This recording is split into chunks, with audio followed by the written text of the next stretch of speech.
Paano mo malalaman kung sino ang tunay mong kaibigan? Maraming tao ang dumarating at nawawala sa ating buhay, pero hindi lahat sila ay tunay na kaibigan.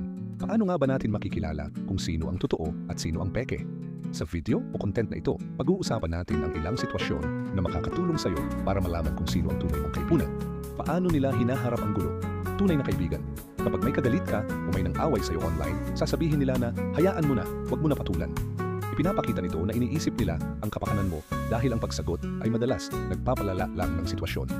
Ang hindi tunay na kaibigan, sulsulan ka pa sasabihin, sagutin mo, ipaglaban mo.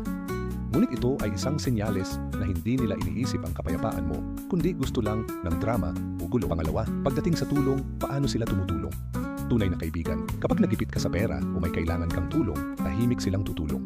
Hindi nila ipagmamalaki sa iba ang kanilang ginawa dahil ang intensyon nila ay makatulong, hindi maghanap ng papuri.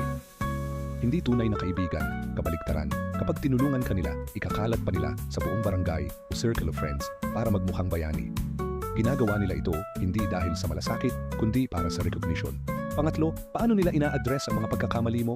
Tunay na kaibigan, sasabihin sa'yo ng direkta kung may mali kang nagawa.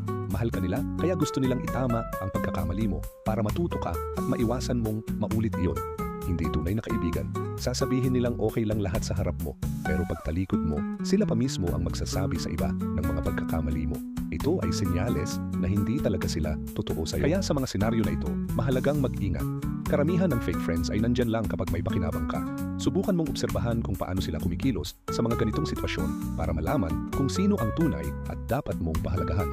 Tandaan, ang tunay na kaibigan ay kasama mo hindi lang sa saya, kundi lalo na sa hirap. Kung nagustuhan mo ang content na ito, huwag kalimutang i-like at mag-subscribe para sa iba pang tips kung paano mas mapapabuti ang buhay mo kasama ang mga tunay na kaibigan.